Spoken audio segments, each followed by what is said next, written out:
Hoy tenemos con nosotros a dos antropólogos sociales que son expertos en mediación y que llevan toda una trayectoria buscando este diálogo entre la academia y la práctica para la transformación social. El seminario de hoy se titula Mediación de conflictos en contextos comunitarios y nos acompañan Carlos Jiménez y Juan Pablo Mata. El currículum de ambos es amplio. De cualquier manera, yo insisto en que para mí la mejor presentación es este compromiso por la transformación y esta lectura, esta búsqueda de comprender de manera científica y académica lo que nos sucede, pero a la vez en concordancia con la transformación y con la mejora social. Carlos Jiménez es catedrático de Antropología Social en la Universidad Autónoma de Madrid, es director del Instituto de Derechos Humanos, Democracia, Cultura de Paz y No Violencia, es director científico del proyecto de intervención comunitaria intercultural de la Fundación Obra Social La Caixa. Durante 9 años dirigió el Instituto Universitario de Investigación sobre Migraciones, Etnicidad y Desarrollo Social. Ha impulsado numerosas iniciativas como la Escuela de Mediadores Sociales para la Integración de la Comunidad de Madrid, el Servicio de Mediación Social Intercultural y el Observatorio de las Migraciones y la Convivencia Intercultural del Ayuntamiento de Madrid. Es asesor en la formulación y evaluación de planes y políticas sobre migración y diversidad. Ha sido presidente del Instituto Madrileño de Antropología, codirector de la Acción Formativa de Posgrado en Migración y Relaciones Intercomunitarias, miembro... ¿Puedo decir etcétera, etcétera? No sabía cómo. Buen amigo. Y sigue, bueno. Bueno, yo creo que les damos aquí, lo conocemos y sigue la lista. Y Juan Pablo Mata también es un intelectual muy reconocido, venimos del mismo sur. Es licenciado en Antropología Social por la Universidad Nacional del Centro de la provincia de Buenos Aires, Universidad Nacional del Centro, como le llamamos nosotros, y es doctor en Antropología Social por la Universidad Nacional de Buenos Aires. Es profesor e investigador de la Universidad Nacional del Centro, es director del Grupo de Estudios Socioculturales del Conflicto, es especialista en Antropología del Conflicto y Mediación Comunitaria. Impulsó diversas iniciativas como la Diplomatura Superior en Educación para la Paz y el abordaje de la conflictividad social, que es la primera diplomatura en educación social, en educación para la paz que se inició en la Argentina. Es autor de diversas publicaciones sobre mediación, violencia y conflicto, y con su trabajo ganó el primer puesto en el área de Ciencias Sociales y Humanas del Premio Ciencia, Tecnología e Innovación del Ministerio de Ciencia y Tecnología de la provincia de Buenos Aires en el año 2017. Estuvo en Río de Janeiro, en la Universidad Federal, realizando una estancia postdoctoral y hoy está acá haciendo una estancia de investigación en el Instituto de los Paz, gracias al apoyo de la Fundación Carolina. La modalidad de estos seminarios es una ponencia de 20 minutos aproximadamente de cada uno de los participantes. El objetivo, como decía Manuela, es luego abrir el debate a comentarios y preguntas de ustedes y que sea una charla dialogada sobre el tema. Así que cuando quieran, no sé, Juan Pablo, si querés comenzar vos. Bueno, primero que nada, muchas gracias, Sabina, por el trabajo, de leernos y de coordinar esta mesa. Gracias al Instituto, que la verdad que en esta estancia corta que estoy fue inmensamente generoso, cálido y de calidad además para mi trabajo.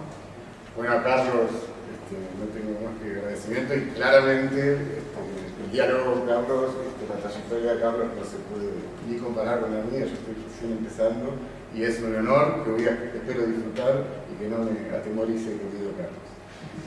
Bueno, gracias a... cosa que es mentira, no me atemorice. No, es tan cálido Carlos los besos que te puedo dar.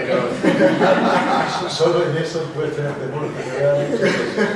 Bueno, que sean bienvenidos. Bueno, voy a tratar de... y gracias por supuesto a todos los que están y imagínense la alegría que genera para nosotros, que tenemos ganas de contar cosas, que haya gente que al menos antes de que hablemos tengan ganas de escuchar, pero es muchísimo. tengo que controlar las ganas de contar cosas con el tiempo que uno tiene, así que quizás la exposición sea un poco rápida, ¿no? Pero bueno, seguramente después ustedes elegirán qué temas se profundizan. Bien, de manera que en 20 minutos tendré que sintetizar cosas que no se pueden sintetizar en 20 minutos. Ese es el punto de partida de la exposición.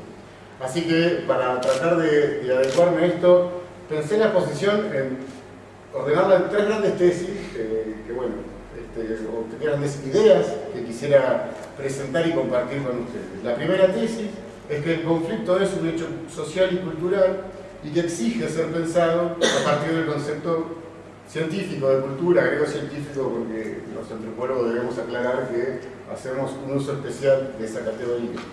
La segunda tesis es que la mediación comunitaria constituye una modalidad que tiene singulares potencialidades para la tramitación de los conflictos comunitarios. Y la tercera tesis es que la antropología social y la mediación comunitaria tienen mucho de qué conversar, tienen mucho para dialogar y para alimentarse una de otra. Trataré de ir pasando estas 3 tesis rápidamente. Lo primero, como antropólogo, siempre siento la necesidad de explicar de dónde hablo. Necesito hacerlo, discúlpenme. Lo hablo, digamos, mi exposición está anclada en un trabajo de investigación que se desarrolla en la Argentina, en la Universidad Nacional del Centro. Dirijo un grupo de investigación que tiene como objetivo central estudiar el conflicto. Y la mediación aparece todo el tiempo porque obviamente al estudiar el conflicto estudiamos las formas de resolver conflictos y la mediación viene ganando un protagonismo en esa área. Así que tomamos la mediación como tema de investigación ya hace varios años y bueno, felizmente es un tema que va creciendo en la Argentina y estamos tratando de incorporar en nuestro análisis. Y algunas cuestiones que me parecen interesantes es que desde el trabajo de investigación que hacemos en Argentina lo hacemos en articulación con otros institutos, particularmente con la Universidad de Salta y la de Río de Janeiro. Tenemos un trabajo articulado, entonces la mediación comunitaria, que hoy voy a llegar a conclusiones, está basada en trabajos tanto en Brasil como en Salta como en Buenos Aires. Y espero que de acá en adelante basadas también en las articulaciones con Madrid. Como no sé si todos quienes están aquí saben qué es la mediación, me permito así una definición amplia de qué hablamos cuando hablamos de mediación. Entender que la mediación supone un conjunto de saberes y modalidades de acción más o menos pautadas, orientadas a una modalidad de tratamiento de conflictos en donde las partes involucradas recurren voluntariamente a una tercera persona imparcial, el mediador, para llegar a un acuerdo satisfactorio. Es decir, cuando hablamos de mediación estamos hablando de una alternativa de resolución de conflictos. Está muy discutido en el mundo de la mediación cuán alternativo es, ¿no? Esa idea de alternativo, si se supone que no es la principal o no, bueno, es un lindo debate.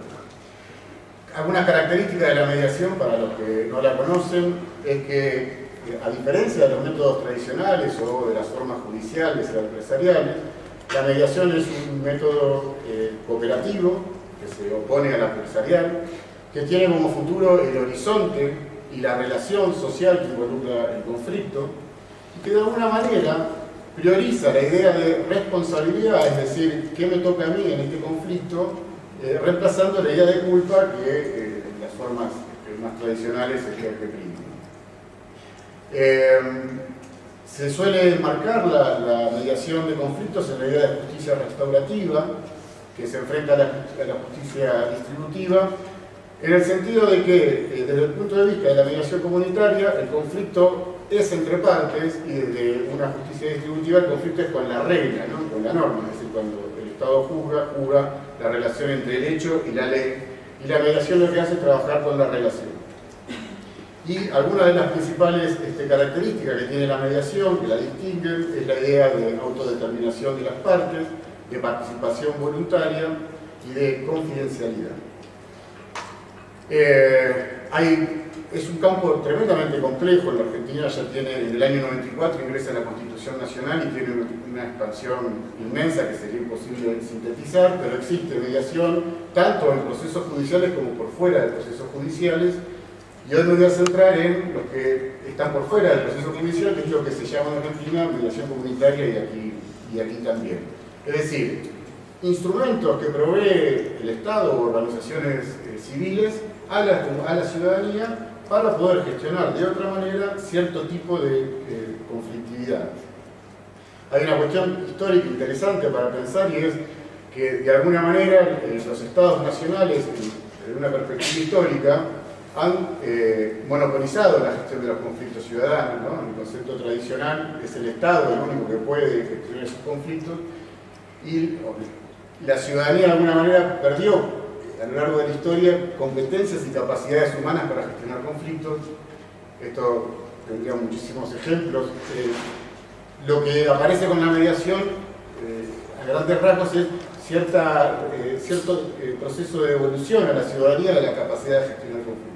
Algo que a veces es muy frustrante porque la gente, cuando uno le ofrece el servicio de mediación, lo primero que dice es: bueno, yo quiero que tenga un tercero más grande, un juez, y le diga a mi vecino o que está equivocado, y uno dice: no, vamos a sentarnos, y la gente está habituada a otras formas y la mediación a veces es difícil de que sea tomada. Un dato importante es que no todos los conflictos son mediables. Esto vale decir porque por lo general los que trabajamos con mediación tenemos mucho entusiasmo sobre el tema, pero vale decir que hay conflictos que no pueden ser mediables.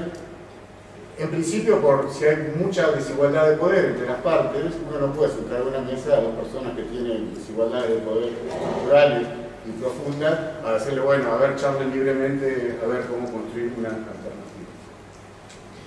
Bien, eso respecto de la mediación. El segundo tema que hay que trabajar es el conflicto, y que por más que es la palabra que vengo estudiando hace muchos años, sigo sin saber qué es un conflicto, lo debo confesar, pero al menos es una categoría que suele estar muy naturalizada en el sentido común, ¿no? Bueno, tengo un conflicto, inclusive los papers científicos suelen usar la palabra conflicto, pero rara vez definen exactamente a qué cosa se están refiriendo con la palabra.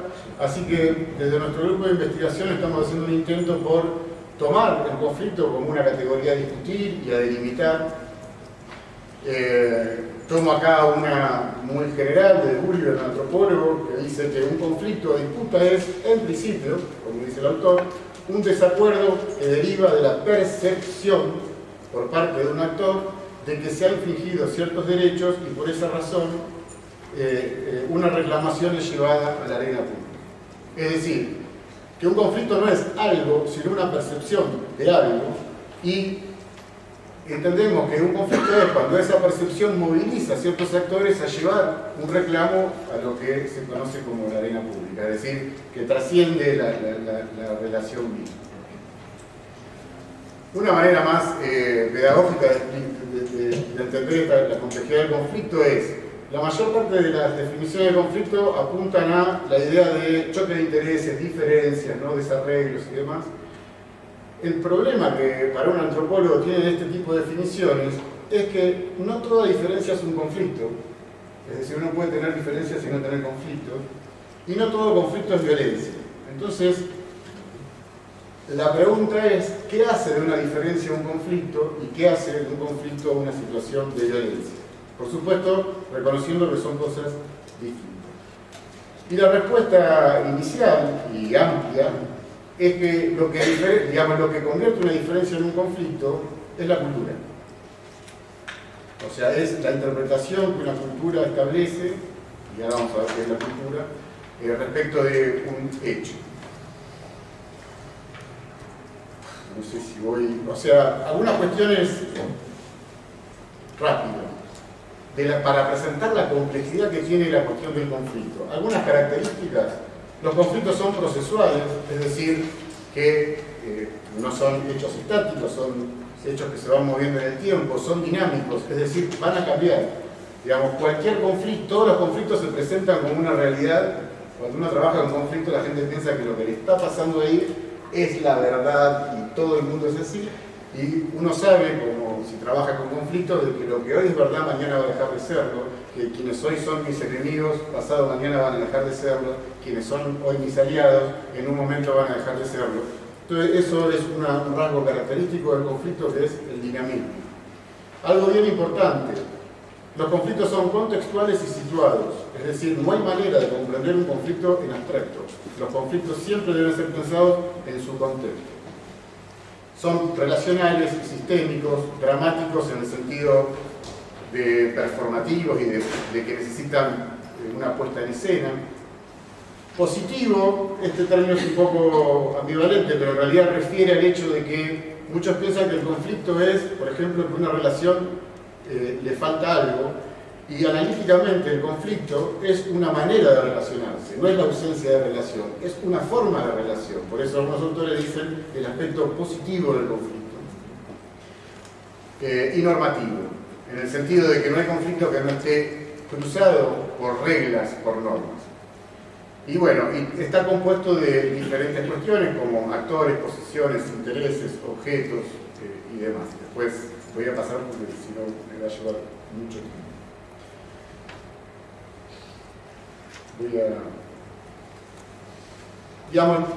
Iba a presentar qué es la antropología, ¿no? La antropología, que es lo que nosotros, al menos creo que con Carlos compartimos, es un esfuerzo de cruzar la mirada antropológica con la mirada, con el trabajo de la mediación comunitaria, y algunas cuestiones que me parecía mínimo de presentar de la antropología. La antropología es una ciencia social que piensa en las relaciones humanas a partir de la noción de cultura, y que tiene como premisa, una premisa bien importante de la antropología, es esta idea de concebir el universo y el multiverso humano, ¿no?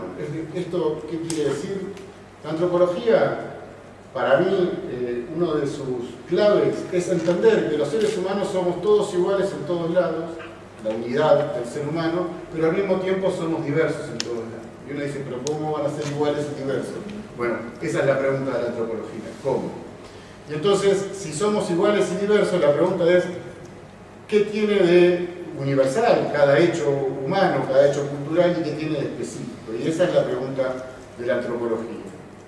Y una pregunta que deriva en la tensión entre etnocentrismo y relativismo cultural, que básicamente es entender que los seres humanos tenemos posiciones que tienden a ser etnocéntricas, es decir, creer que uno tiene la razón, la verdad, el bien, el mal, la idea de justicia, pero que lo cierto sociológicamente del ser humano es que cada grupo humano tiene formas específicas de construir esa legitimidad, y entonces la antropología tiene una posición frente a la diversidad de respeto, de entendimiento de lo que se conoce como relativismo cultural.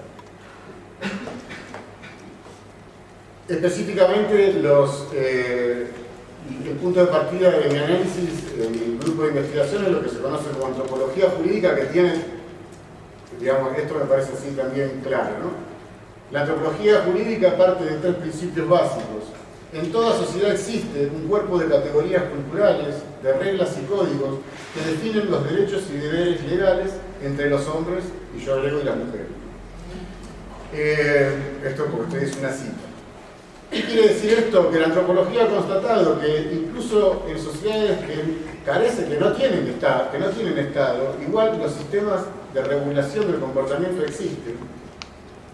Y esto es un gran aporte para la mediación, porque nos permite entender que los seres humanos estamos, digamos, hay hilos normativos que nos regulan, que no son solo los hilos del Estado y de sus leyes. El segundo axioma es que en toda sociedad surgen disputas y conflictos cuando esas reglas son rotas. Y el tercero es que en toda sociedad existen medios institucionalizados a través de los cuales esos conflictos son resueltos y a través de los cuales esas reglas jurídicas son reafirmadas o redefinidas. ¿Por qué me parece? Esto es un principio general de la antropología jurídica, pero es un principio tremendamente útil para pensar la mediación, porque precisamente la mediación es una discusión por las formas hegemónicas de regulación de conflictos. Y entonces, algo que es una opinión, yo cuando veo que la mediación aún no tiene el deseado vinculación con la antropología, creo que nos estamos perdiendo de algo que le puede aportar mucho a la mediación, porque la antropología lleva más de 100 años estudiando formas alternativas de resolución de disputas por fuera y por dentro del Estado, y entonces hay un diálogo ahí que es necesario afirmar, y por eso mi esfuerzo de esta exposición. Entonces, si Todos los grupos humanos tienen órdenes normativos que regulan esas relaciones. La pregunta que me hago para el ámbito de la mediación comunitaria es ¿qué regulaciones ordenan el mundo comunitario y cómo estos afectan los procesos de conflicto y mecanismos para su resolución? Un poco, esta fue una de las preguntas que realizamos en el equipo cuando hicimos el trabajo de campo, que no puedo contar porque no tengo tiempo, pero un trabajo de campo acompañando servicios de mediación comunitaria en diferentes lugares y trabajando etnográficamente esos procesos. Un lugar que para un antropólogo es un oasis de investigación porque las personas en la mediación tienen la oportunidad de debatir en una mesa sus posiciones, lo que opinan, lo que piensan, y bueno, la verdad que para quien quiera entender la conflictividad vecinal, una sala de mediación es un lugar bueno, muy potente para hacerlo. Algunas observaciones del trabajo que no les puedo contar por tiempo, pero que algunas conclusiones que llegamos. La mayor parte de los conflictos que se tramitaban en las salas de mediación comunitaria, no estaban vinculados al quiebre normativo de tipo legal o administrativo, sino a un orden normativo no formalizado, difuso, pero ineludible en el marco de las relaciones vecinales. Yo si después quieren les paso las filminas para que podamos charlar un poco más. ¿Qué quiere decir esto? Cuando uno tomaba nota de cómo se configuraban las conflictividades vecinales, lo que encontraba es que las personas disputaban apelando a un tipo de orden normativo, a reglas de vinculación que no estaban en las reglas escritas. O sea, por ejemplo, en salud, un problema vecinal, ¿no? La sombra del árbol, o sea, mi vecino estaciona el auto en la sombra de mi árbol en la vereda. Ninguna ley dice que la sombra de tu árbol, primero ninguna ley dice que el árbol es tuyo porque está en el espacio público, y menos que la sombra es tuyo. Pero las personas, tanto quien era acusada como quien estaba haciendo la acusación, compartían un código que es que la sombra le corresponde a quien tiene el árbol en la puerta de la casa. Bueno, podría estar así dando infinidad de ejemplos, pero lo cierto es que había un orden que estaba por fuera del orden estatal y que configuraba la conflictividad vecinal. En relación a esto, una segunda observación, esto lo trabajo más que nada en el texto que compartí que me pidieron de Paz. La idea de que la vecindad, digamos, si uno se pregunta cuál era ese orden, uno puede pensar que la idea de vecindad, al menos donde yo trabajé, era una categoría moral amplia en el marco de las cuales las personas construían sus disputas. Hay una vieja idea en la teoría social que es que la norma regula el conflicto, ¿no? La idea que lo normativo contiene la conflictividad. Bueno, es problemático esto, ¿y por qué razón? Porque también es cierto que las normas configuran los conflictos. Es decir, las personas no disputan por algo que creen que no tienen razón o que no tienen un derecho normativo a reclamar. Las personas reclaman porque consideran que hay reglas que los asisten. Entonces, entender y problematizar los órdenes normativos permite entender no solo cómo se contienen, sino cómo se producen y se desarrollan los conflictos. Esta idea de que la vecindad es una categoría moral, hay un concepto de Clifford Geertz, un antropólogo que nos gusta mucho de los antropólogos, algunos a mí, creo que a Carlos también, que es de sensibilidad legal y que ha sido muy útil para pensar esto, ¿no? Que son, digamos, Geertz discute también de que en las sociedades existen maneras de concebir la relación entre hecho y ley, o hechos y reglas, que son siempre vernáculas, son siempre locales, no se pueden conocer antes de estar ahí y empaparse, digamos, de la realidad local. Y bueno, estudiar los conflictos comunitarios obliga a meterse en esos mundos normativos que sin estar ahí uno no los puede conocer. Nadie puede venir de afuera y decir, bueno, pero acá las reglas son estas. Las reglas se co-construyen en el tejido de lo comunitario y bueno, por eso es que no se pueden conocer sino con un trabajo intenso y de copresencia. Bien, una tercera observación es que, digamos, esos conflictos son catalogados por muchos como lo que se llama conflictos de baja intensidad o de pequeña escala, ¿no? Es decir, son pequeñas conflictividades. Imagínense que vengo de un país, Argentina, vale decir, con mi compañera, que, bueno, Latinoamérica está atravesada por violencias estructurales, estoy evitando meterme ahí, ¿no? Pero en donde un problema menor pareciera que no tiene importancia, ¿no? En un contexto en donde la gente muere por violencia de diferentes tipos cotidianamente, hay cierto tipo de conflictividad que parece no tener importancia relativa. Ahora, cuando uno analiza sistemáticamente qué pasa con esas conflictividades de baja intensidad, lo que encuentra es que son conflictividades de inmenso peso en la dinámica comunitaria. Y una cuestión importante, es decir, por más que sean pequeños, son densos en relación a la vida comunitaria. Y también es cierto que cuando esas pequeñas conflictividades no encuentran un camino para ser tramitados, muchas veces, no siempre, pueden llegar a niveles de violencia que uno inicialmente no podía imaginar. Es decir, yo he asistido a infinidad de conflictos que desde afuera uno dice menores, o sea, por ejemplo, una pequeña humedad en la pared que según un vecino tenía que ver con el uso de otro vecino, ¿sí? Y que la persona diga que está dispuesta a matar a su vecino. O sea, eso es una escalada conflictual, es decir, es una pequeña disputa que no tuvo una tramitación y que llega a niveles que después se convierten en otra cosa. Otra observación es que las disputas de baja intensidad, estas que estamos hablando, suelen no encontrar respuesta en los dispositivos estatales tradicionales. Es decir, cuando las personas, de hecho, digamos, la policía, la justicia, la bromatología, los dispositivos que el Estado tiene para tramitar conflictividades, no tienen capacidad de atender estas conflictividades porque no llegan a ser un problema de escala suficiente, y entonces hay ahí un déficit de la capacidad estatal de atender eso. El caso que analizo en el artículo que compartí, no profundizo esto, pero lo cuento, de que cuando llegan a la mediación ya habían pasado por bromatología, ya habían hecho una denuncia, y en todos lados, como el problema era una mordedura de un perro, bueno, arréglense, ¿no? Entonces, y la mediación fue el primer dispositivo que fue capaz de atender esto. Bien, ¿cómo voy? Bueno, acá hay una cuestión que es interesante, que es que lo que mueve a las personas en los conflictos no suele ser lo que se suele llamar el interés o el derecho, o no solo eso. Digamos, esto es una cuestión más bien teórica.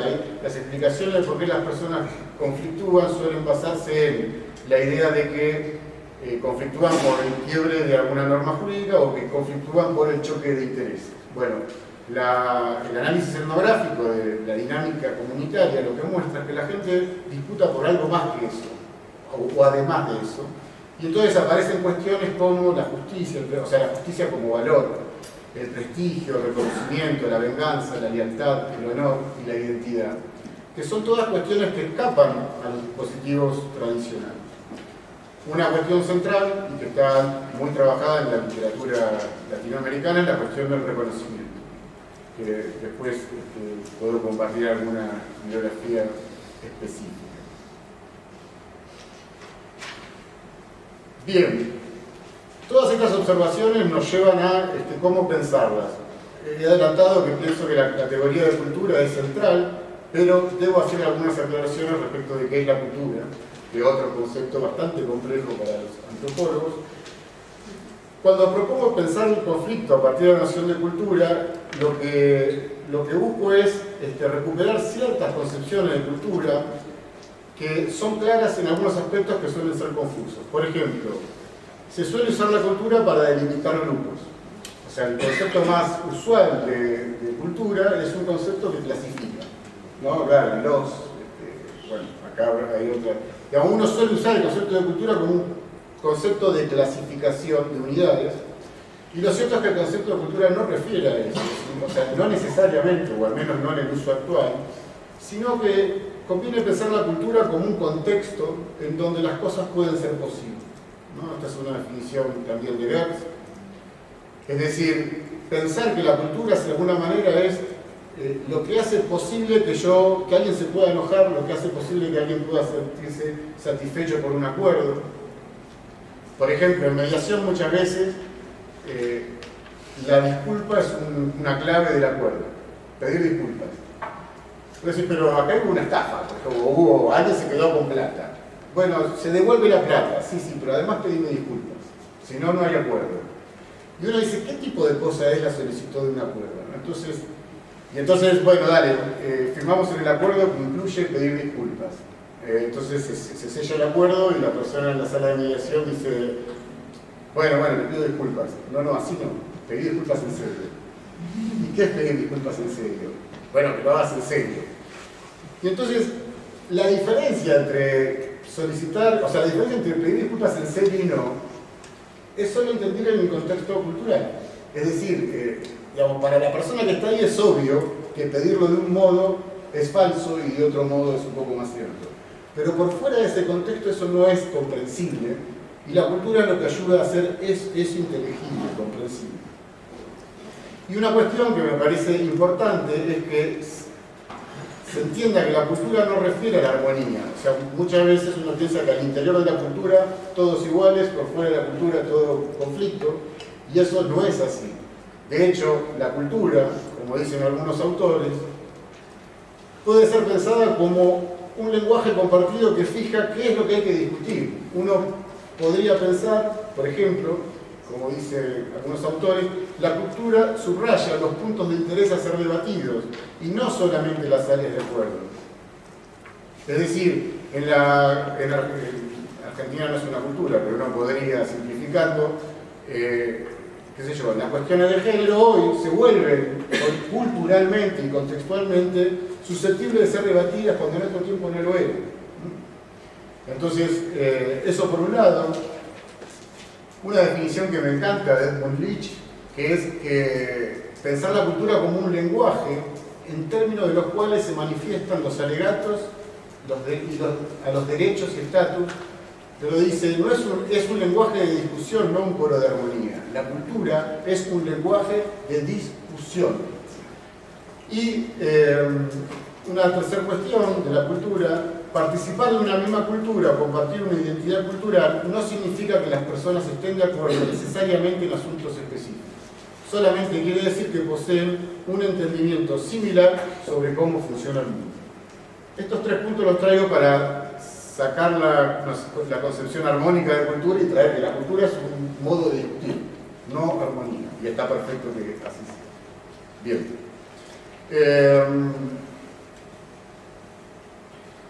Para cerrar y algunas cuestiones respecto de la mediación. La mediación comunitaria permite dar reconocimiento institucional a dimensiones difícilmente judicializables de demandas cotidianas. Esto es así categóricamente en cualquier trabajo que uno haga sobre la mediación comunitaria en el contexto comunitario.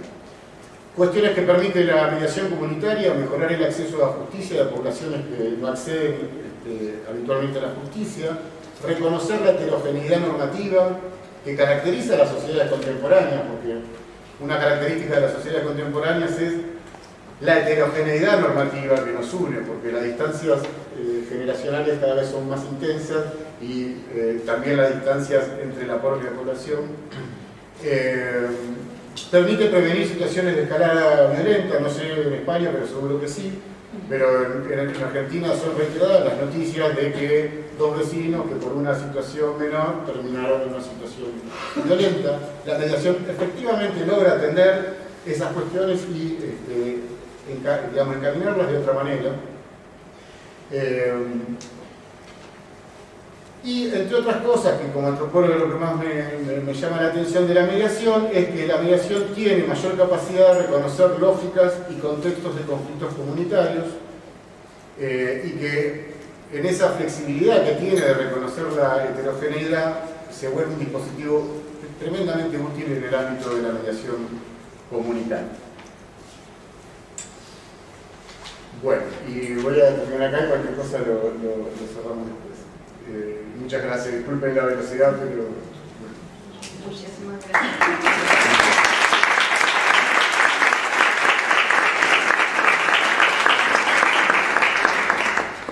Luego ampliamos con las preguntas y las comentarios. Pasamos entonces a la intervención de Carlos Jiménez. Muy bien, pues muchas gracias. Mira, qué gusto. Pues fenomenal. Bueno, cada uno luego opine, ¿no? Espléndido, maestro. Sugerentísimo. Y también el texto que nos ha presentado. En este seminario de MAPA siempre damos unos textos previos y es muy interesante muchos puntos que plantea, sobre todo el énfasis que hace en ese artículo concreto sobre un conflicto concreto sobre vecindad, la importancia de la vecindad. Bueno, vamos a dialogar sobre muchos puntos que ha planteado Juan Pablo. Yo lo voy a agarrar de otro ángulo. Lo voy a agarrar no tanto de la antropología, los dos la compartimos y han puesto temas muy interesantes, ahora saldrá el diálogo. Lo voy a agarrar desde la praxis, porque tengo el gusto, para los que no lo conocéis, de deciros que en esta universidad llevamos ya mucho tiempo trabajando en mediación intercultural con temas de la minoría gitana, con los inmigrantes y también la mediación comunitaria. Me han acompañado en esa historia personas muy queridas que están aquí, como Sonia Gruber o Tanja Ulrich, que están por ahí. Y está por ahí Tanja, que hace una mediación vecinal fabulosa, ahora está en la Sociedad de la Rueca. Llevamos ya, pues desde la línea de mediación, igual que vosotros, pues eso, desde el año 94, estaba pensando, ahora son 25 años ya de experiencia en barrios difíciles trabajando esto. Entonces quisiera exponer nuestro punto complementario, ¿no? En estos momentos, además, la práctica está siendo especialmente interesante, todo aquello ha dado mucho fruto, porque estamos haciendo mediación comunitaria muy singular con el proyecto que han mencionado antes, de intervención comunitaria intercultural en barrios muy difíciles como la Cañada Real, el Polígono Sur de Sevilla, Jerez, etc. Las preguntas, las escogido tres temas fabulosos. Las mías son las siguientes. ¿Por qué la mediación es hoy más necesaria que nunca en el mundo? Yo afirmo que es más necesaria que nunca, que es imprescindible. Veréis en lo que voy a exponer que creo que lo intentaré, además de todo lo dicho, complementar. Es por la enorme complejidad de la evolución humana. Estamos en una etapa de la evolución humana ya no solo mucho más compleja, sino muy peligrosa, y además por el crecimiento de la injusticia y la desigualdad. Entonces, contra eso se trabaja de muchas formas, pero hay una que falta y es muchísimo mayor diálogo, mucha mayor escucha, mucha mayor concertación, etc. Y ahí la mediación es casi reina. Segundo, voy a exponer también cuál es la potencialidad, lo ha dicho Juan Pablo. Tenemos un instrumento, una filosofía, una práctica enormemente potencial. ¿En qué radica la gran contribución? Creo que la mediación es la vía principal para la cultura de paz, y no de guerra, y no de fuerza. Es probablemente la vía principal. Y en tercer lugar, ¿cómo aprovechamos ese potencial? Voy a plantear lo que voy a deciros y contaros. Creo, estoy convencido, que hay que ser clásico e innovador. Es decir, aprendiendo de lo que ha dicho Juan Pablo, de cómo todas las culturas tienen sabiduría y formas de resolución pacífica de conflictos, aprender del bagaje que ya tenemos, pero yo voy a presentar creo que hay que hacer una enorme creatividad, que hay que desbordar los marcos. Tenemos una concepción de conflicto y de mediación excesivamente estrecha. Hay que abrir la mente y hacerlo de otra manera. Y nosotros en el equipo del Proyecto de Intervención Comunitaria Intercultural, que me está acompañando aquí José Antonio Rubio y Bárbara, pues lo estamos haciendo. Entonces yo no puedo solo hablar de lo que pienso, sino como decía Jean-Baptiste Pico, ver un factum, es decir, es que lo estamos haciendo. Y los resultados son muy buenos. Entonces lo voy a exponer brevemente. Son 6 puntos. Primero, cada uno de los 3 minutos. Primero, concepto de conflicto.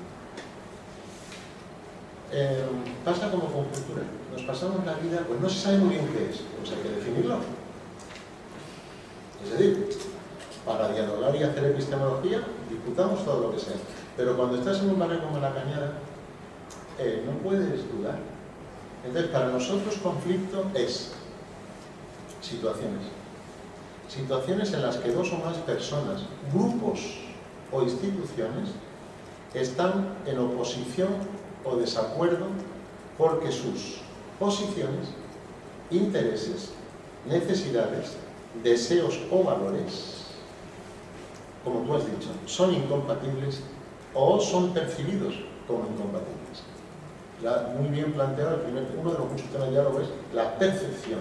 Por lo tanto, los medios de comunicación, las culturas hegemónicas, la percepción de la conflictividad es decisiva, porque muchas veces se percibe como incompatible lo que no es incompatible.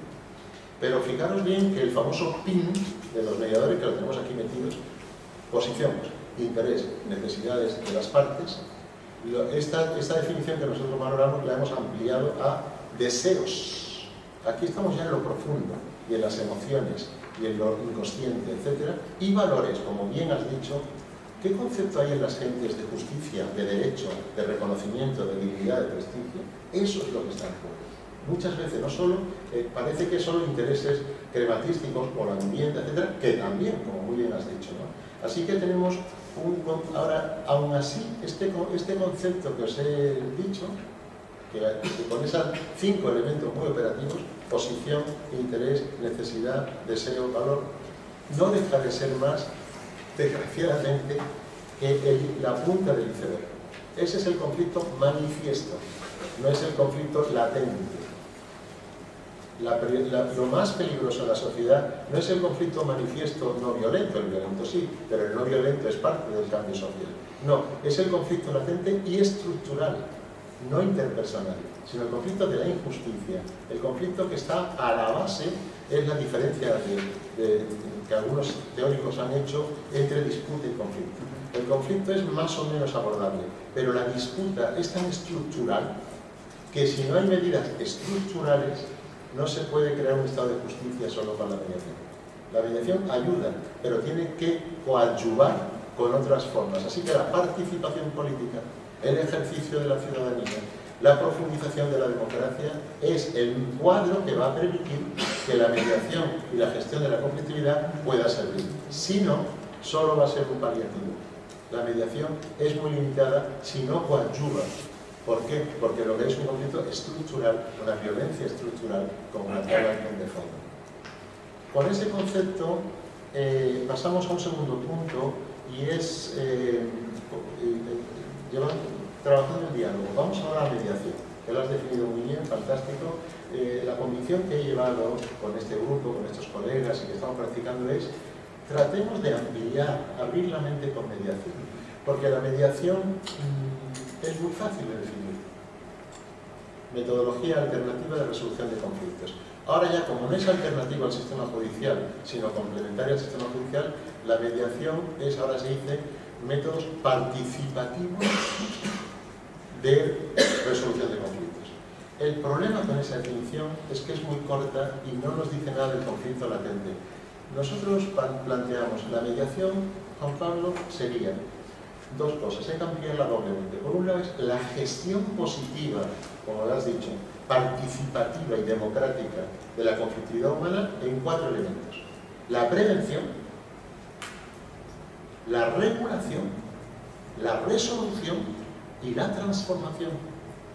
Claro, la gente presenta la mediación solo como eventual resolución y queda fuera lo preventivo, el conflicto estructural. No, es que hay que prevenir. La pregunta que nos hacemos en los barrios es ¿qué pasa en ese barrio que puede desencadenar conflicto? En la Cañada Real, como se le ocurra al gobierno de la comunidad o al ayuntamiento hacer un nuevo derribo de viviendas, va a haber violencia directa.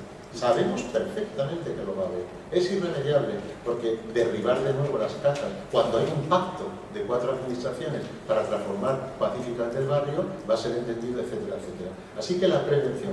La regulación es una categoría fundamental en democracia y es lo que has dicho. La conflictividad es el cambio social, es la sangre del cambio, es la tiranía de la evolución. Claro, regulada. Regulada, sin llevar la sangre al río. ¿Por qué? Porque el conflicto no regulado se sale dentro de las reglas del juego y eso otra vez lo conecta con la democracia y desde luego da origen a violencias. Da origen a violencias. Entonces, ahí tenemos un tema, una categoría importante. La mediación es decir, es algo así como un procedimiento, una cultura para que la gente nos acostumbremos a regular nuestros problemas, a regular. Es decir, no llega la sangre al río. Estás constantemente en problemática, por perfecto. Luego viene la resolución, como bien se ha tratado, pero es un 25%, y luego viene la transformación de la conflictividad. Es decir, cuando hay un conflicto en un barrio por la vivienda, por movilizaciones, hay que recontextualizar con acuerdos de las partes para que lo que aparecía como un conflicto de tal tipo se convierte en una experiencia de desarrollo comunitario, se transforma la realidad permitiendo que el conflicto o sea menos potencial, etc. El concepto de transformación es muy importante. Primero, por lo tanto, veamos el conflicto en un sentido con todas las categorías, ya creo que estamos en esa línea, la antropología dice mucho, yo no lo voy a hacer, ya lo has planteado tú. Segundo, la mediación ampliada en un segundo sentido. Nosotros cuando trabajamos en los barrios, además de ayudar con el proyecto a gestionar la conflictividad con esas 4 categorías, creemos que esto es una cosa heterodoxa, pero lo estamos haciendo. Es muy transformador, es muy revolucionario. Ciertamente, si lo dijera Bourdieu tendría más peso. Pero lo digo yo. Lo digo yo, y tiene el mismo peso. Y además lo digo haciéndolo en los barrios. Así que démosle validez a lo que hacemos. Y es, la mediación, hay mediación más allá del conflicto. Hay mediación sin conflicto. La mediación no es solo algo que reduce el conflicto. La mediación es también facilitar la comunicación, como dice Saracó. ¿De dónde viene la conflictividad? De la mala comunicación. Pues la no existe la no comunicación. No existe la no comunicación. O es buena o es mala. No es que apenas hablamos, mala cosa. No es que no se reúnen, mala cosa. No es que el presidente no contestó a la llamada del presidente, mala cosa. Porque eso es mala comunicación. Luego, la mediación es una fabulosa herramienta para comunicar. Eso puede ser un malentendido, puede ser. Segundo, la mediación es una herramienta para, ahora lo vais a ver en la práctica, para el impulso de la participación. ¿Por qué? Porque muchas veces las partes, los ciudadanos, los profesionales, los responsables políticos, no acaban de encontrarse. Yo la semana que viene voy al encuentro comunitario de Cañada Real, donde nos veremos todos, y os aseguro que será otra vez mágico el encuentro de Cañada Real, pero es porque hay una labor, entre otras de Bárbara, que está aquí presente, absolutamente de mediación, para que los gitanos, los musulmanes, los tal, los cual, se reúnan en una sala y todos hablen. Y eso es preventivo, pero es una cuestión de... ¿Es que están en conflicto? No, es que no saben cómo comunicarse, como bien has planteado, porque es un lenguaje. Me ha encantado eso, Juan Pablo. Me ha encantado toda esa aproximación de Geertz y de otros, y de Bilch. Es un lenguaje.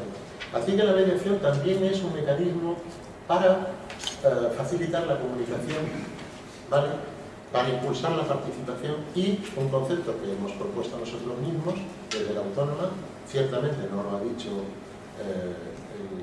Foucault, pero lo digo yo, y entonces tiene tanta fuerza como se lo dijera Foucault, y es, la mediación también es una forma de adecuación institucional. Ese es el concepto que proponemos. ¿Por qué? Porque las instituciones, por definición, tienden a la monoculturalidad, y las instituciones, por definición, se quedan desfasadas respecto al cambio sociocultural. ¿Quién ayuda a una escuela a saberse adaptar, a tener alumnos procedentes de 20 países? ¿Eso quién lo hace? ¿Quién ayuda a un barrio como el barrio, por ejemplo, de San Cristóbal de los Ángeles, con más del 50% de población extranjera? ¿Quién ayuda a los vecinos autóctonos o migrados de Andalucía en San Cristóbal a saber que eso no es la plaga del barrio, sino ajustarse en todo, en el ambulatorio y en todas las partes? Pues la mediación. La mediación es una colosal herramienta de ajuste institucional. ¿Ese es un conflicto? No, salvo que le demos conflicto a todos, cosa que está muy de moda. Los todismos. Así que ya voy cerrando con la cuestión. ¿A qué nos referimos con conflictos en contextos comunitarios?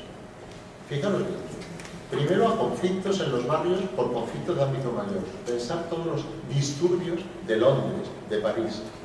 Pensar en las reyertas que tienen que ver con minoría gitana, con muchísima violencia muchas veces, como el reciente en Vallecas, o en Badalona, o en Granada. Pensar en la oposición a la apertura de oratorios o mezquitas. Pensar, son todos temas actuales, en las tensiones con relación a la fiesta y la participación de los inmigrantes, como en Getafe. Pensar en el uso de espacio público, el problema de las canchas de voleibol con los ecuatorianos. Pensar en las reivindicaciones y movilizaciones vecinales y el choque con la policía. Pensar en las comunidades de vecinos del edificio, esto me preocupa a mí mucho. Conflictividad de baja intensidad, dicen los antropólogos y los sociólogos. Vaya, que vayan a la reunión de vecinos del bloque. Ahí se nos cae España, se nos cae el país. Es pura agresión. Pura agresión. Y ya está. Y luego a casa cada uno relamente. Bueno, nadie va. Luego la música alta, la basura, las defecaciones de los perros, no solo la mordedura, sino incluso el problema del uso del parque, etc. Así que el conflicto comunitario es la esencia de la civilidad, del civismo, de la democracia, de la vida cotidiana. Y eso hay que mediarlo. El cuarto punto, muy sencillo, es mediación comunitaria. Tengo aquí una pequeña definición, pero eso no por definir, sino para que veáis qué categorías en tu línea, voy en tu línea para sumar perspectivas. Yo en algún libro último digo que la mediación comunitaria es un proceso. Es la palabra que más nos gusta en el proyecto. Nosotros decimos, hay muchos proyectos, no hay procesos. Proyecto de ayuda a los niños, proyecto de apoyo escolar, proyecto vecinal, proyecto... Nosotros ya decimos, los proyectos no van a cambiar el mundo. Lo cambian los procesos comunitarios participativos de larga duración. Entonces, la mediación es un proceso de comunicación social, de diálogo cooperativo y de negociación asistida, viva la negociación, entre personas, grupos o instituciones culturalmente diferenciados y pertenecientes o vinculados a una o varias comunidades. Es un proceso facilitado por un tercero imparcial. Ya sabemos lo que significa mediación imparcial. No quiere decir que su ideología sea imparcial. Significa que tiene metodología de sobra para ponerse al servicio de todas las partes. Yo puedo mediar con cualquier empresario, con cualquier indígena. Es la capacidad para ayudar a las partes a expresarse. Yo no soy imparcial ni lo pienso ser. Pero con objeto de prevenir, regular o resolver desajustes, tensiones y conflictos de la vida comunitaria. Y ahora vienen las palabras claves.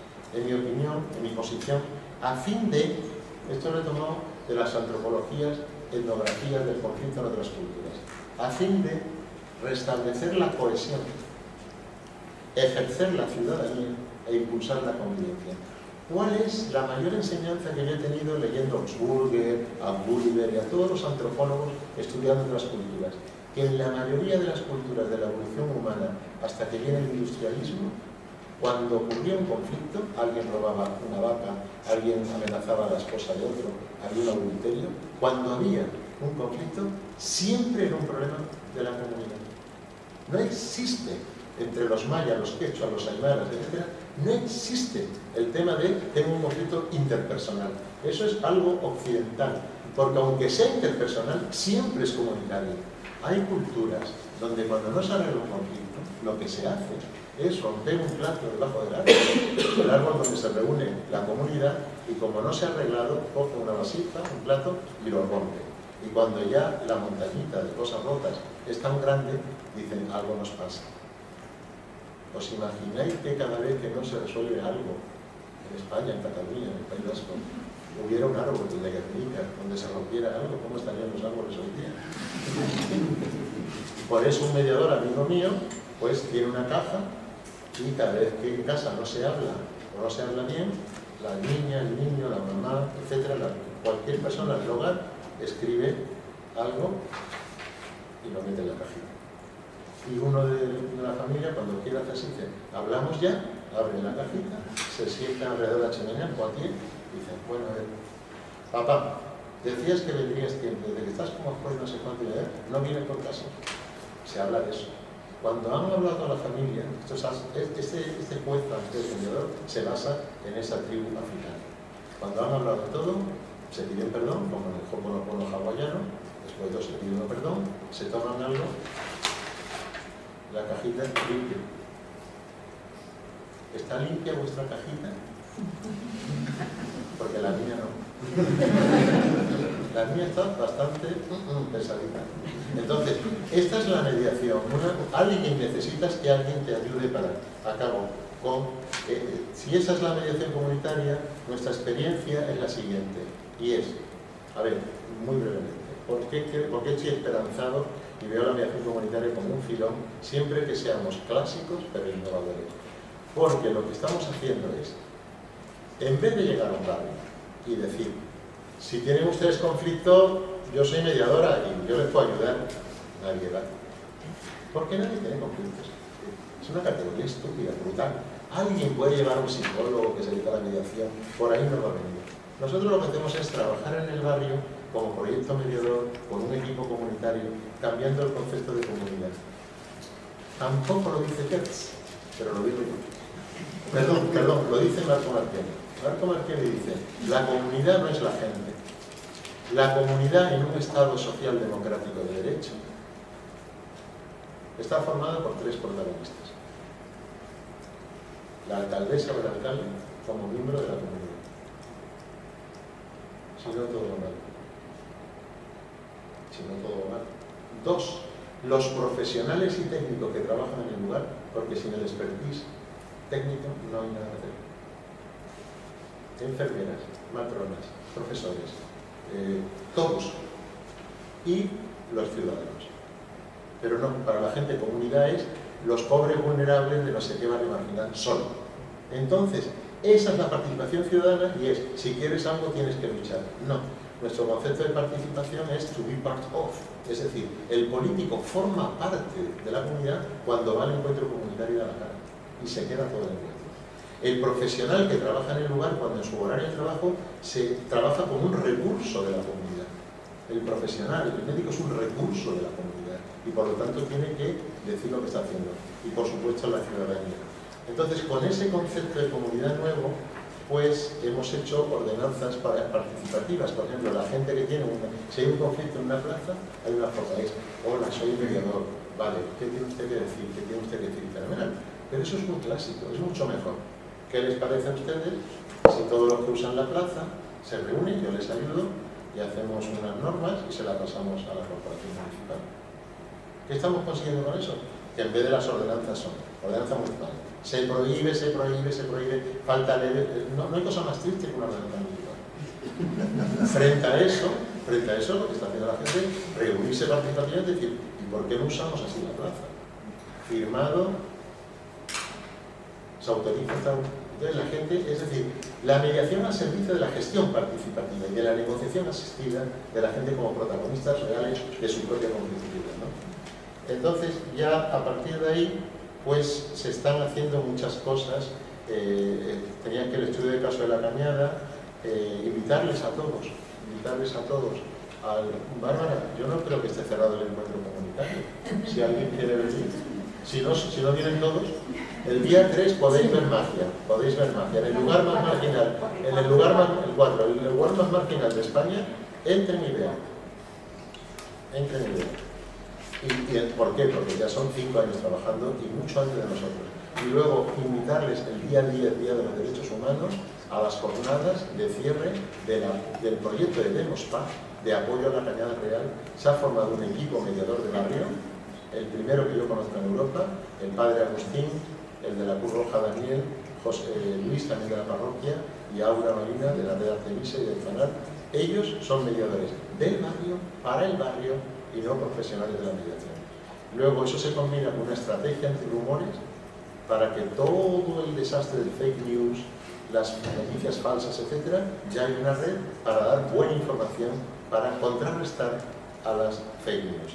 Es una estrategia antirrumores y capacitación. Todo eso ha sido un proyecto este año que cerramos ahora en noviembre, que agradezco también a don Federico el apoyo expreso que diste para la cofinanciación del proyecto con la Comunidad y el Ayuntamiento de Madrid. Entonces, nada más, eso lo lleva, son muchas cosas las que os quiero contar, pero el mensaje ¿cuál era? Pues es más necesaria que nunca, porque forma parte de la cultura de paz, su potencial está en todo esto que estamos mostrando ambos, y la manera de hacerlo también es la creatividad. Hay hoy día, si pincháis en internet, metodologías participativas de diálogo, etc., os sale una auténtica mina. porque el mundo está necesitado de procedimientos de encuentro entre partes, pero tenemos que superar esa concepción muy estrechita de que Occidente lo ha inventado, y en el fondo es que, como están los juzgados atestados, hagamos mediación porque lo hacemos mejor. Es mucho más amplio y más poderoso. Muchísimas gracias.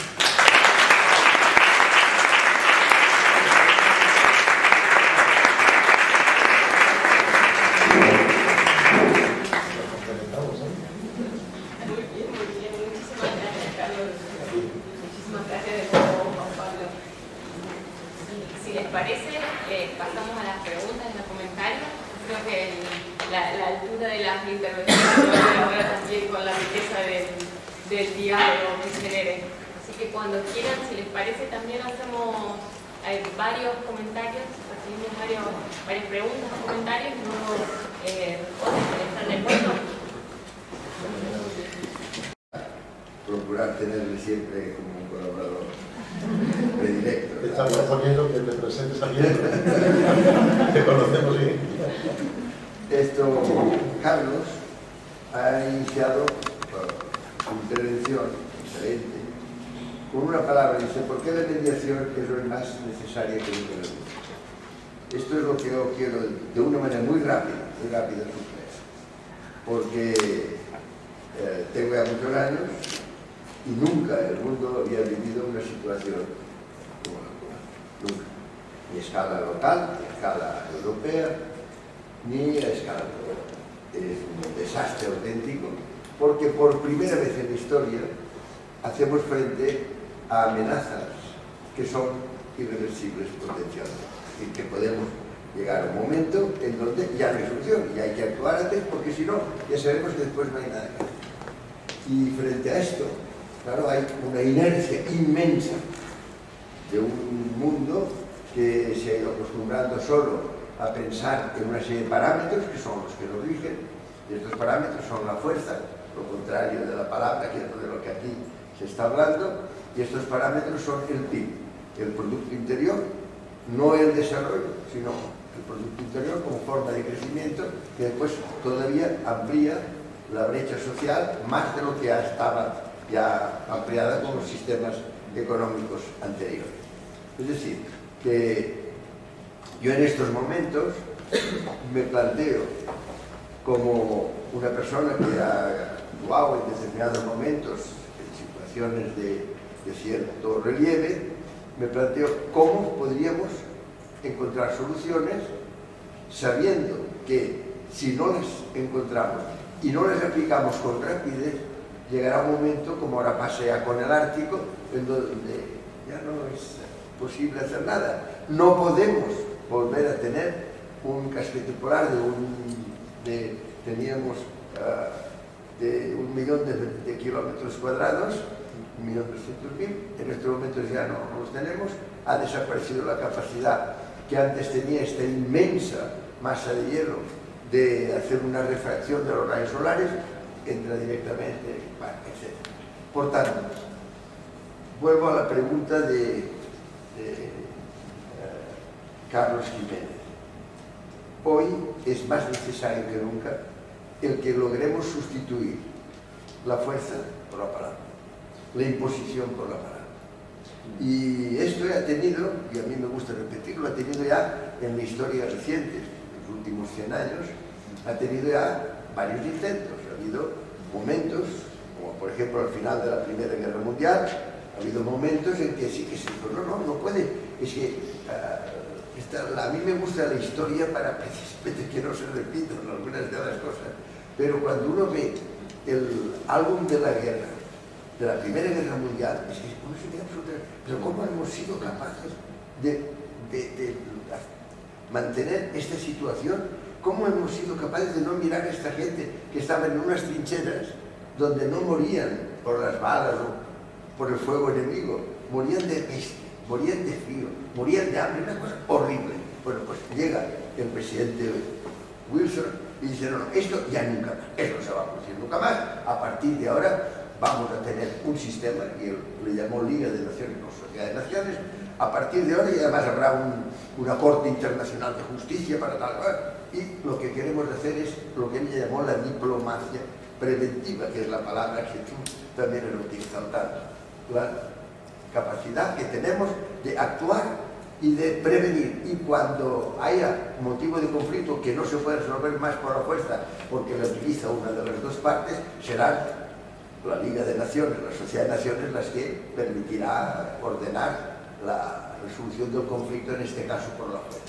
Estaba perfectamente. Alemania no se volverá a rearmar, esto ya no puede ser más, no volverá a haber supremacismo. Claro, es que ahora estamos ya otra vez rodeados de supremacistas por todos lados. En Europa tenemos Hungría supremacista, en Polonia, en Francia, ahora también en España. Tenemos ya los que dicen que nosotros, ya lo digo del señor Trump, que dice que los anglosajones, claro, los demás, los latinos y los afrodescendientes no son de su misma calidad, de su misma categoría. El supremacismo mata, porque al mismo tiempo, como nosotros hicimos con los indígenas en un momento determinado, etc. Bueno, pues aquella gran iniciativa que tuvo en aquel momento Wilson no se llevó a cabo. ¿Por qué? Pues porque inmediatamente ganaron los de la fuerza y se dio la inmensa, y en esto insisto mucho, porque creo que son lecciones de la historia que tendríamos que hacer también públicas, que la gente se tendría que enterar en las escuelas y en las universidades. Se dio la inmensa incongruencia de que una sociedad de naciones que crea el presidente norteamericano nunca tuvo como miembro a Estados Unidos de Norteamérica. O sea, el Partido Republicano inmediatamente dijo, no, esas son tonterías, aquí me interesa la fuerza y tal. Y se fue otra vez por el camino de la fuerza. Alemania destapó de nuevo en el camino de la fuerza, empezó a armarse mejor y más rápidamente, Weimar, etcétera, etcétera, y en el año 33 hay un señor que se llama Adolf Hitler que dice, la raza aria es incompatible con la judía. ¿Qué es eso? ¿Cómo se puede permitir? Bueno, pues usted se está escribiendo otra vez ahora, Ya, no puede ser. Y bueno, ¿qué es lo que sucede?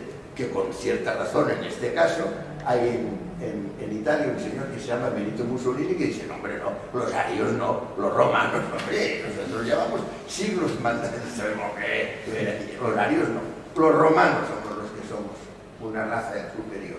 Y allí lejos, en Japón, hay un señor que dice lo mismo, aplicado en este caso a lo que se llamaba el imperio del sol naciente. Hombre, nosotros los japoneses, los demás, ya saben, millones de víctimas. Es que la Segunda Guerra Mundial es un disparate total de víctimas por todos los lados en todo el mundo. Se acaba esta guerra y entonces otra vez la palabra. Esto no se puede volver a producir. Tenemos que tener un lugar donde todas las naciones estén unidas y discutan y hablen y lleven las cosas tal y tal. Muy bien, estaba perfecto. Y la verdad es que el grupo de Roosevelt, empezando por la mujer primero, Eleonora Roosevelt, lo hacen de maravilla. Oye, la Declaración de Derechos Humanos, una maravilla. El que se piense que lo primero comer. Es que hoy, yo en esto insisto mucho, hoy morirán de hambre 20.000 personas. Y nosotros aquí tan campando diciendo, no, esto ahora ya lo vamos a arreglar y ahora vamos a tener no sé qué, no sé cuánto. Hoy van a morir de hambre en el mundo. Y al mismo tiempo que gastaremos 4.000 millones de dólares en armas de gastos militares, hoy morirá de hambre, sobre todo niñas y niños de unos 5 años de edad, de extrema pobreza, de falta de atención sanitaria. Pues esto vuelve a ser, ya digo, en aquel momento, la OMS, vamos a crear la Organización Mundial de la Salud y la FAO para que la gente tenga que comer. O sea, se hace un esquema preventivo, precioso. Hay que reconocerlo, pero inmediatamente lo mismo. El Partido Republicano de los Estados Unidos dice, no, oigan, aquí no todos iguales, ¿no? ¿Qué? Vamos a ser todos iguales, pero aquí estamos nosotros, somos los que tenemos que tener Y ya primero se introduce el veto, mal asunto. Pero a continuación se inició una carrera militar, que ya sabemos que llegó al final de esta carrera militar entre la Unión Soviética, las dos superpotencias. Al final de este proceso es cuando el señor Reagan habla de acordaros de Star Wars, y dice ahora la guerra de las galaxias. Y se encuentra, por estas razones de la historia que son muy bonitas de se encuentra con un señor delante que dice, no, hombre, no, a mí lo que me preocupa es Starvation, no Star Wars. A mí lo que me preocupa es que la gente no tenga que comer. Y breve, y además, mire, no va a haber confrontación porque la Unión Soviética va a pasar a ser una Commonwealth of Independent States, vamos a hacer tal cual. Y hay un trastorno, un momento de gran esperanza diciendo, hombre, ahora la palabra, ahora sí, ahora ya tendremos unas Naciones Unidas donde la gente se reunirá y aplicará la mediación y aplicará el que haya a todos los conflictos una posibilidad de solución. No sé yo. El señor Reagan, acompañado de la Thatcher, que hicieron un tándem catastrófico, dice, no, aquí el G6. Yo le puedo asegurar, fue un momento en que yo hacía poco tiempo que yo era director general de la UNESCO y digo, hombre, yo que esperaba que tenía a 180 países que dependían de la UNESCO para las cuestiones educativas, para que se dejen decir tonterías, por cierto, sobre la educación, etcétera, etcétera, yo estaba a la madre. Y de momento me dice, no, ahora G6, pero en realidad, como decía Juan Antonio Carrillo, decía, es un G1, lo que pasa es que le ganen unos cuantos para quedar bien, ¿no? Y claro, yo me fui, en aquel momento, me fui a ver al presidente de Francia, porque había gente que ahora no lo hay, nosotros los problemas que hoy tenemos que solucionar por la palabra, porque nos faltan líderes de esta categoría. Me fui a ver a Mitterrand, al presidente, y dijo, oye, mire, ¿qué me pasa esto? Ahora G6, ¿qué es eso? 6 países van a mandar en lugar de 190 que eran en aquel momento. No, oye, no se preocupe. Aquí en Francia mando yo. Ici en France, c'est moi. Y en Europa manda Francia. Que en aquel momento era verdad. Es decir, Francia es la que crea la Unión Europea, la que tiene la y no se preocupe, que todo esto lo dirá el señor Reagan para América, pero aquí mando yo. No había en aquel momento todavía procesos irreversibles. Es decir, yo lo que os quiero hacer ver que en aquel momento se podía decir, no se preocupe, pero a esto en América se arreglarán, pero nosotros aquí no lo vamos a aplicar. Pasa el tiempo y ya vemos que lo que sucede es que poco a poco el neoliberalismo, gobernado siempre por el Partido Republicano de los Estados Unidos, hace que llegue un momento en que ya es el G6, después el G7, después el G8, todo eso son tonterías. Es un solo partido, como ahora sucede. Ahora sucede que tuvimos un respiro a favor de la palabra, a favor de la mediación. Tuvimos un respiro en el año 2015, en el mes de octubre y noviembre, con los acuerdos de París sobre cambio climático, con los acuerdos, que es muy bonita la resolución de las Naciones Unidas, porque habla, dice, esta resolución es para transformar los pueblos, para la transformación del mundo. Qué bonito, bueno. Y aquel respiro, dice, hombre, Obama, que está Obama. Hasta un papa, el Papa Francisco, resulta que se convierte en ecológico y hace una encíclica ecológica, rarísimo, que un papa...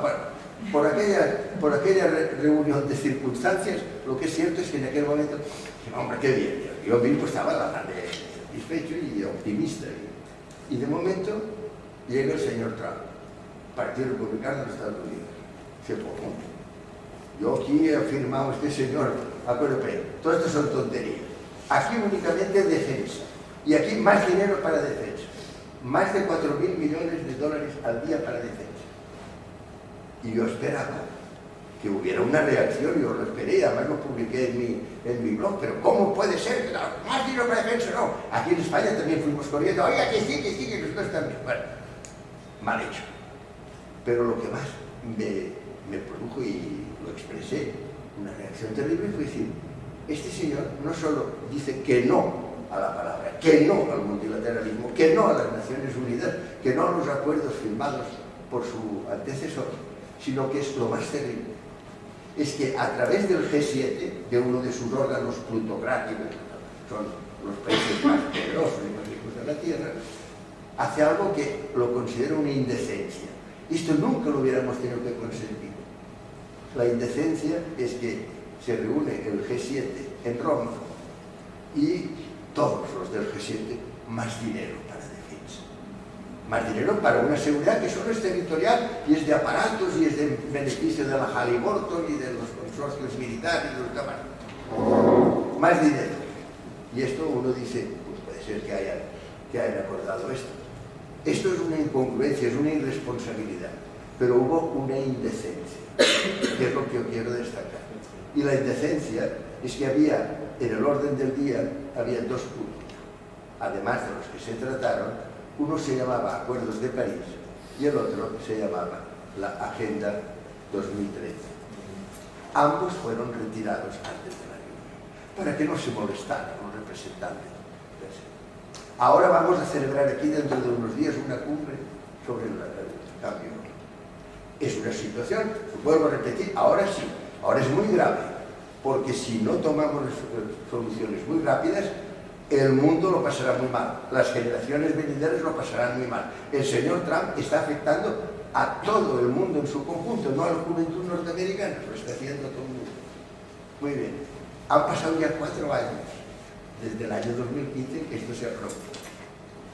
Decía el tan vituperado, no sé por qué, señor Chávez, decía: nosotros los jefes de Estado de cumbre en cumbre y los pueblos de valle en valle. Bueno, pues, por lo mismo. Está muy bien que se haga aquí a condición de que se tomen medidas y de que haya alguien que diga al señor Trump, directamente que le diga: señor Trump, nosotros no lo hacemos pensando en nosotros, lo hacemos por nuestra responsabilidad intergeneracional. Queremos que sea la palabra, queremos que sea el multilateralismo, queremos que sean los grandes debates a donde se tendrían que estar produciendo, y es los que evitarían. Es que no nos damos cuenta de lo que está pasando. Hoy pone la prensa que finalmente Arabia Saudita se va a ocupar de Yemen. Se puede imaginar un disparate mayor que un país como la Arabia Saudita, alguien le haya encargado. ¿Quién ha encargado esto? Pues esto, los grandes consorcios mercantiles que son los que mueven, lo de Chile, lo que está pasando en Brasil, todo tiene el mismo origen. Es un sistema que se basa en la fuerza y que se basa en que los problemas se resuelven exclusivamente a través de una defensa militar que tiene, esto lo dijo, la verdad, muy bien dicho, el presidente Eisenhower, cuando pasó el poder a Kennedy, le dijo: ya es usted la persona más poderosa de la Tierra, excepción hecha del complejo bélico industrial de los Estados Unidos. Pues lo que no puede ser es que en estos momentos Intermon Oxfam ha dicho que no son más de 15 o 20 los grandes consorcios militares o mediáticos, pero los mediáticos también, esto de los mediáticos, es otra cosa, lo habéis mencionado. Lo que no puede ser, y eso ahora lo digo, me parece, como tú decías, ahora es más necesario que nunca. O bien somos capaces de pasar de la razón de la fuerza a la fuerza de la razón, es decir, de la fuerza a la palabra. Si no somos capaces de pasar esto muy rápidamente y favorecer un multilateralismo y que se tomen medidas y que aquí mismo, cuando se trate, se diga el representante norteamericano, que sabemos que viene aquí únicamente para decir que se van a ir al final de año, no sé qué más, que se marche ahora mismo. Se marche ahora mismo. Y además, nosotros, los pueblos del resto del mundo, vamos a aplicar a los norteamericanos inmediatamente sanciones desde un punto de vista económico. Es el único mensaje que aceptaría. La palabra, la mediación a escala mundial. En estos momentos, aparte de en otras escalas, yo ayer mismo tuve ocasión de presentar una propuesta que me pasó Carlos Jiménez de mediación para el caso de Catalán. No voy a entrar en detalles ahora, pero os voy a decir que este señor está en todas, O sea, que me envía a mí para que lo haga de pasador de mediación, que por cierto estuvo muy bien la cosa. Bueno, no, pues yo quiero terminar únicamente diciendo, habéis empezado y habéis tratado temas muy interesantes. Tenemos que procurar que esta sustitución de la fuerza por la palabra, por la mediación, por la intermediación, finalmente pensando exclusivamente en nuestros descendientes, pensando en los hijos. Es que es verdad, es que no podemos dejar de mirar a nuestros hijos o a nuestros nietos y decir: oye, pero lo vais a pasar muy mal. Es que estamos llegando al final de procesos irreversibles. Y si yo, como sabéis, algo conozco, son los procesos irreversibles, porque hace 60 años, cuando me dediqué a lo de la prueba del talón actual y tal, era precisamente urgido por eso. Pues oye, este niño es totalmente normal, pero si no lo trato inmediatamente, el daño neuronal ya es irreversible. estamos en un momento crucial. Vuelvo a repetir para terminar lo que ha dicho en sus palabras Carlos Jiménez al empezar. Hoy la mediación es más importante que nunca, y es importante a escala mundial. O bien somos capaces, nosotros los pueblos, de decirle al señor Trump y a todos sus secuaces que no vamos a consentir que siga todo el mundo amenazado por el poder del Partido Republicano y de las decisiones que adopta en contra de la humanidad, que si no, nosotros, como decía, adoptaremos posiciones que harían mucho daño a Norteamérica, entre ellas, sobre todo, el dejar de comprar productos norteamericanos. Nada más, era solo para deciros que me ha parecido muy bien vuestras intervenciones, que lo de Cataluña puede ir mejor, gracias a lo tuyo, y que a este señor no lo tenemos que tener.